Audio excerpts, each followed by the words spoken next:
नमस्कार दोस्तों।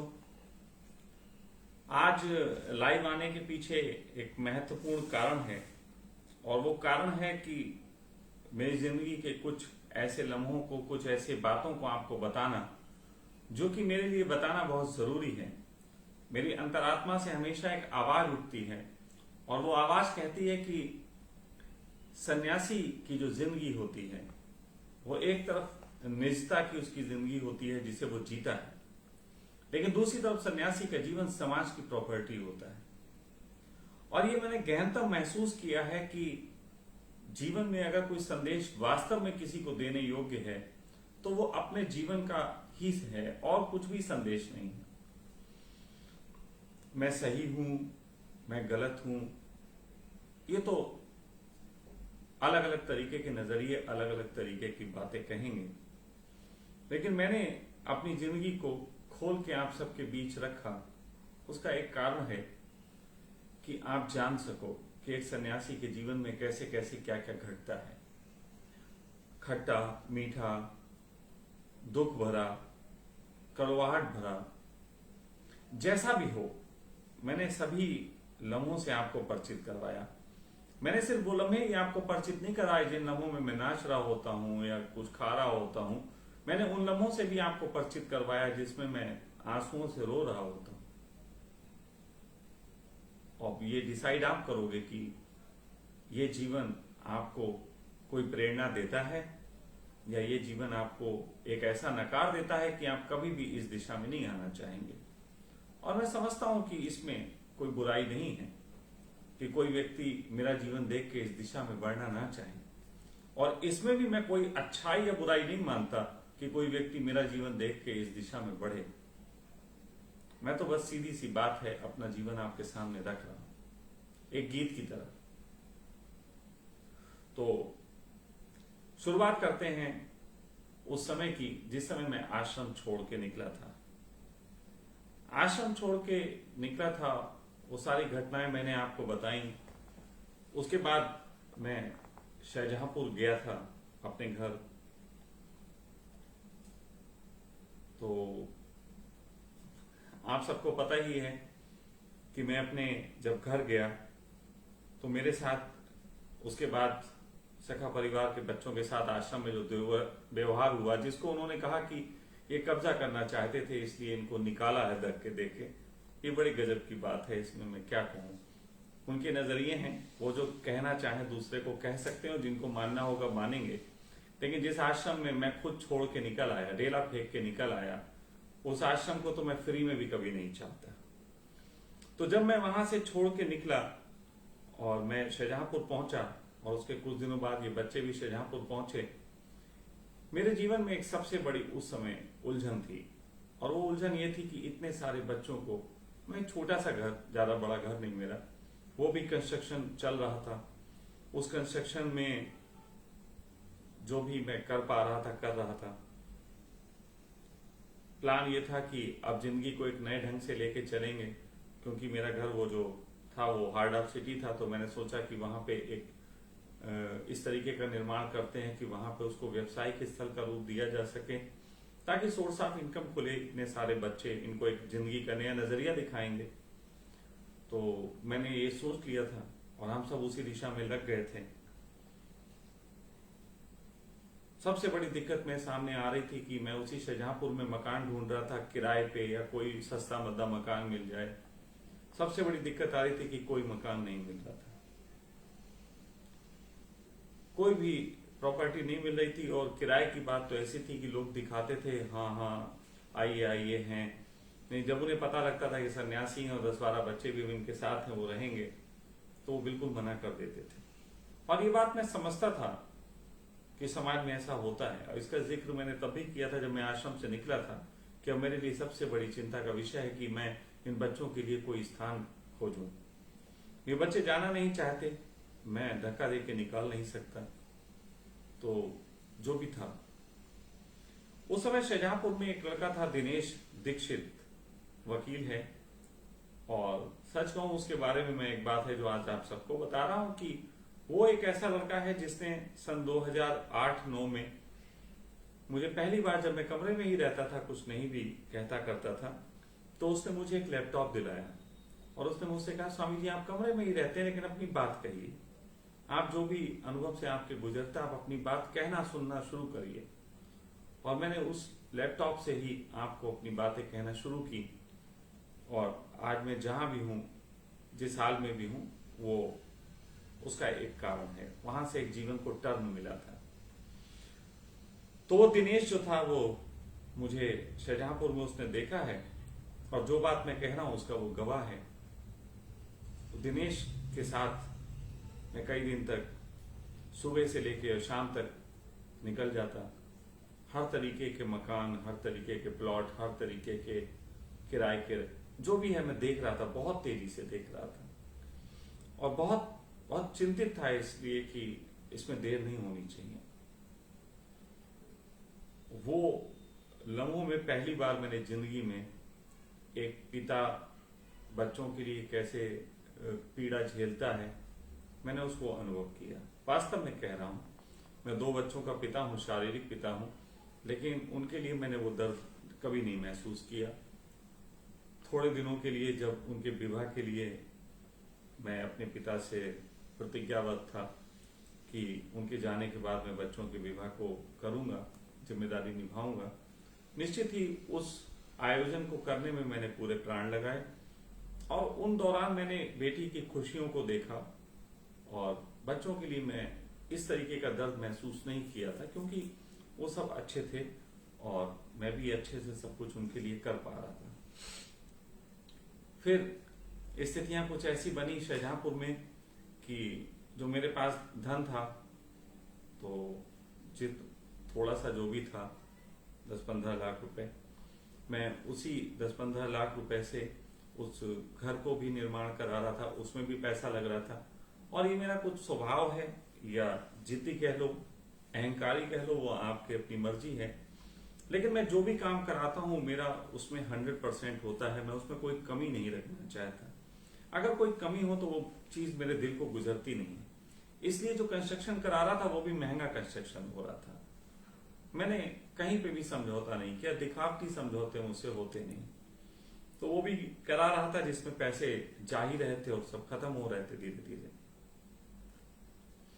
फिर एक दिन की बात है कि, और इस बीच कुछ और बातें भी हुई, वो भी आपको जानना जरूरी है। इस बीच बहुत से लोगों ने मुझे ऑफर किया कि स्वामी जी वो आश्रम खरीद लेते हैं। कुछ लोग पैसा देने को तैयार थे, पूरा पूरा पैसा देने को तैयार थे।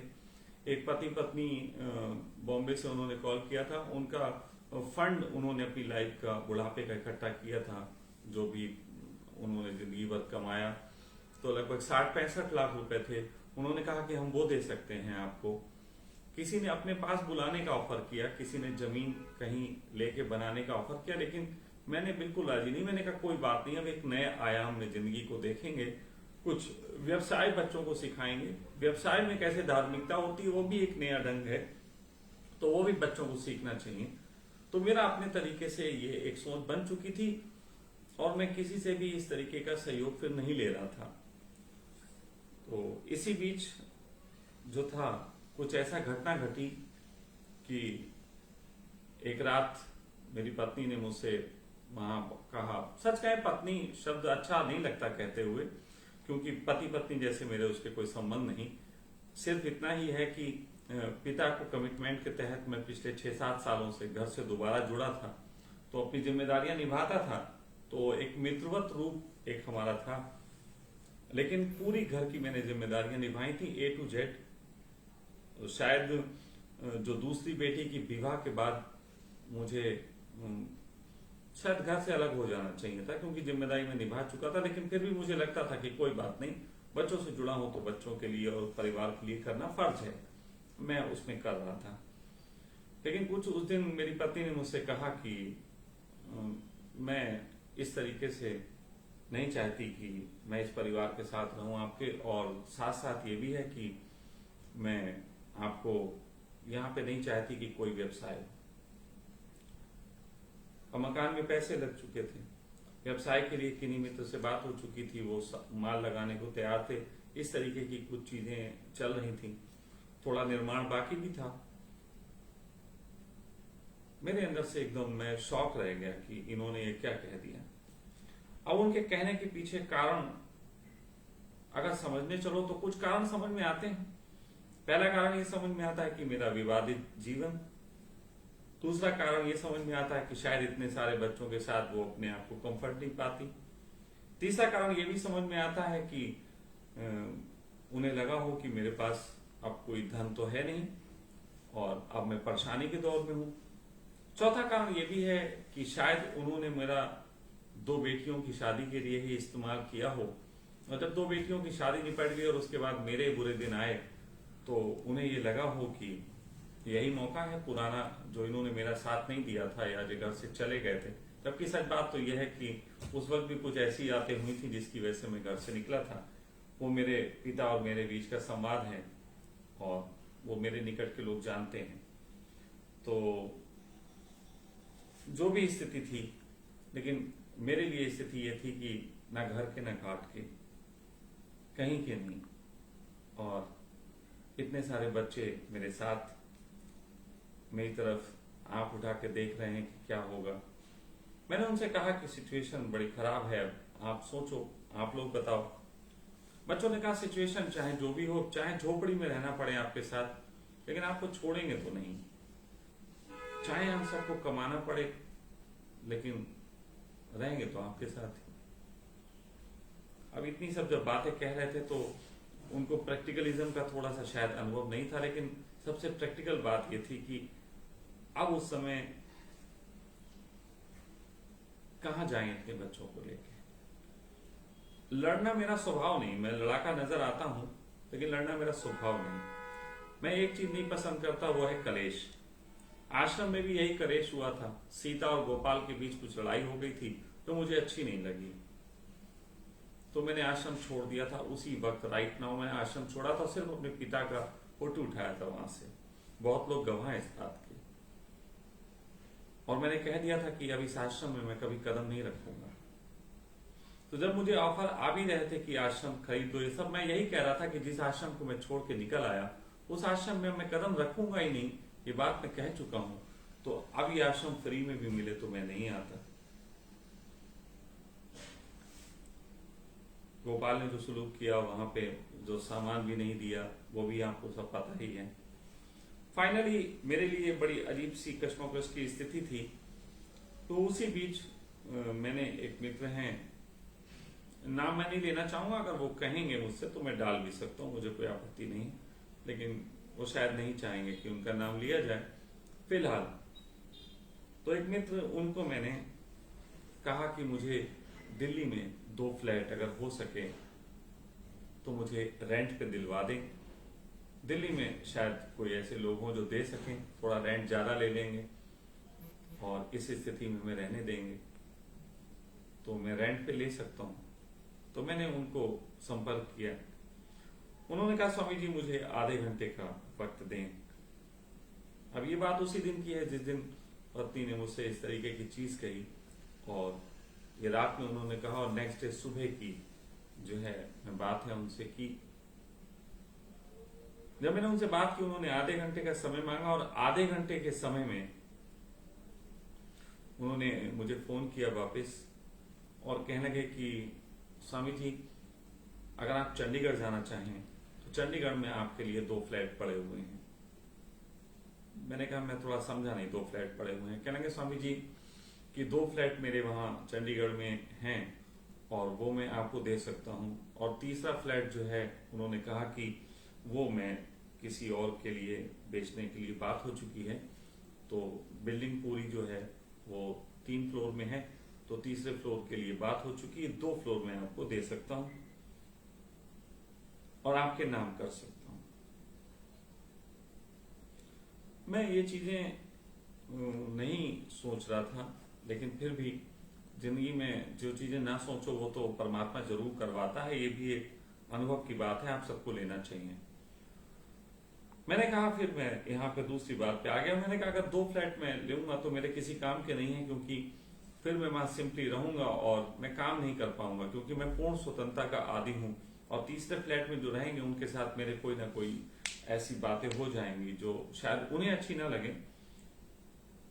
तो मुझे अगर तीसरा फ्लैट भी जो है मिलता है तो मैं आपका ये ऑफर स्वीकार कर सकता हूं, अन्यथा नहीं। और ये भी बता देना चाहूंगा, यही वो मित्र थे जिन्होंने मुझे पहले भी ऑफर किया था कि स्वामी जी आप आश्रम बताएं, मैं खरीद लेता हूं, जितने पैसे वो मांग रहे हैं मैं उतने दूंगा और वो आश्रम आपको लेके देता हूं, आप उसी में रहिए। लेकिन मैं मना कर चुका था इनको पहले, वो बात लगभग 10 दिन पुरानी हो गई थी। तो जब इन्होंने ये कहा तो फिर कहने लगे स्वामी जी थोड़ा वक्त और दीजिए। तो इन्होंने थोड़ा वक्त और लिया और थोड़ी देर बाद इन्होंने फोन करके कहा स्वामी जी ठीक है, मैं वो डील कैंसिल करता हूं उनके साथ और आपके लिए पूरी कोठी।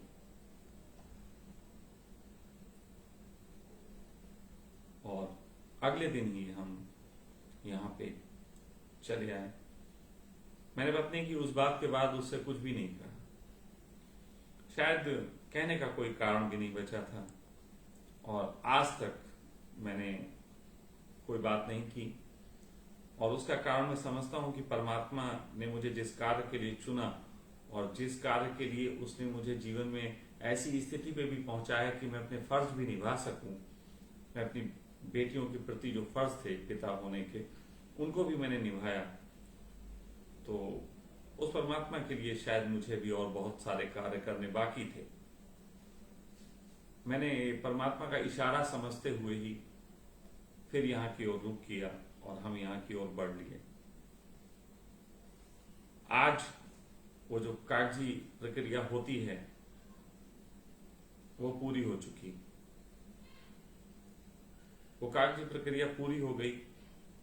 हम चंडीगढ़ में हैं और आप सबको ये सूचना दे रहे हैं कि जीवन में इस तरीके की चीजों से गुजर के सखा अभी जिंदा है। एक शेर है जो बहुत बार कहा है, किसी और का लिखा हुआ कभी सुना था बहुत पुराने, क्योंकि जब बुरा वक्त आता तो कुछ हाथ बढ़ते हैं अज्ञात आपकी मदद के लिए और कुछ हाथ छोड़ देते हैं आपका साथ आपके बुरे वक्त को देख के। तो एक शेर है जिंदगी में मैंने बहुत बार कहा है, उसको फिर मुझे कहना पड़ता है। वो काले दिन के बेरहम साथियों चौंको मत, अभी भी हम जिंदा हैं। सोचो मत जिए कैसे बचे कैसे, सोचो मत जिए कैसे बचे कैसे, हाथ भी पसारे मैंने पर भीख नहीं मांगी थी। चाहा था प्रेम रस अधिकारवश भूल हो गई। वो काले दिन के बेरहम साथियों चौंको मत, अभी भी हम जिंदा हैं। और अंत में सिर्फ इतना ही कहेंगे कि ये जो पूरी घटना थी, इस घटना ने मुझे एक चीज सिखाई और वो चीज एक ऐसी कहानी जो कहानी मैं कई बार लोगों को सुनाता हूं लेकिन मेरे ऊपर भी गुजरी। एक कहानी है कृष्ण की कि कृष्ण बैठे खाना खाते थे, रुक्मणी पंखा झेलती थी। अचानक कृष्ण उठ के भागे दरवाजे की तरफ, रुक्मणी चिल्लाती रही और कृष्ण रुके नहीं। फिर दरवाजे के पास पहुंच के कृष्ण रुके और वापिस आके खाना खाने लगे। रुक्मणी ने पूछा क्या हुआ, आप भागे, मैं चिल्लाती रही, आप सुने नहीं, आप वहां जाके रुके, फिर वापिस आके हुआ क्या। कृष्ण ने कहा कि जब मैं भोजन कर रहा था तो मैंने अपनी दूरदृष्टि से देखा कि मेरा एक भक्त है जिसे लोग मार रहे हैं, सता रहे हैं, तो मैं उसे बचाने भागा। तो रुक्मणी ने कहा अब क्या हुआ। कृष्ण ने कहा कि जब तक मैं दरवाजे तक पहुंचा मैंने देखा कि उसने अपने बचाव के लिए खुद पत्थर उठा लिया है, तो मैं वापस चला आया। ये कहानी मैंने बहुत बार लोगों की सुनाई, अपने जीवन में भी घटी, लेकिन इस बार भी घटी कि जब लोग मुझे सता रहे थे, जब सखा परिवार को पीड़ा दी जा रही थी, तो बहुत से अज्ञात के हाथ बढ़ रहे थे, मेरी तरफ भाग रहे थे, लेकिन मैं शायद खुद ही लड़ने की ओर चल पड़ा। मैंने कहा मैं खुद ही लड़ लेता हूं और उस लड़ने में मैंने भी पत्थर उठा लिया कि नहीं हम कुछ कर लेंगे, हम बिजनेस कर लेंगे, किसी के सामने हाथ नहीं फैलाएंगे। ऐसी बातें आ गई थी दिमाग में। ऐसी बातें आना अहंकार है।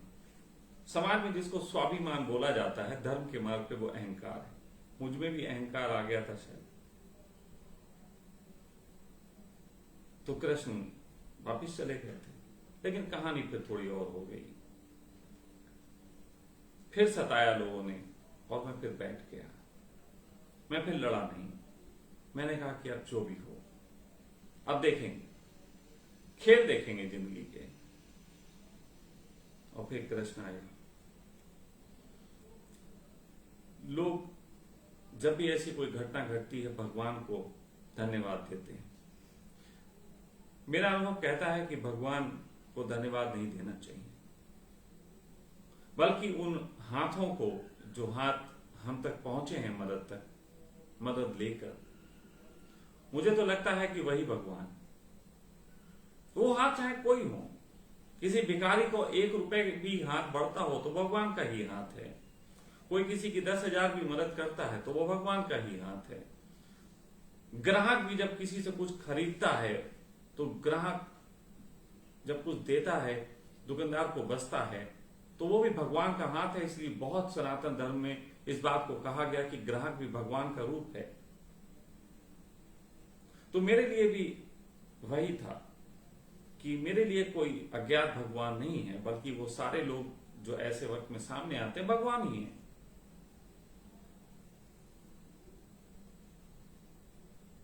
जीवन में अगर ये सबक हम याद रखें तो हमें भगवानों को ढूंढने बहुत दूर नहीं जाना पड़ेगा। हमें निकट मिल जाते हैं, दुकान पे मिल जाते हैं, राह चलते मिल जाते हैं, कभी कोई प्याओं पे पानी पिलाता है, भगवान ही है। तो फिलहाल ये कहानी मेरे जीवन में इस तरीके से घटी। आगे का जीवन है, पंजाब में मैं आया हूं। पंजाब की भूमि मुझसे क्या कराती है, क्या करती है। बहुत सारे लोग हैं यहाँ जो मुझे मानते जानते हैं। उन सबको थोड़ा समय रुक के निमंत्रण दूंगा।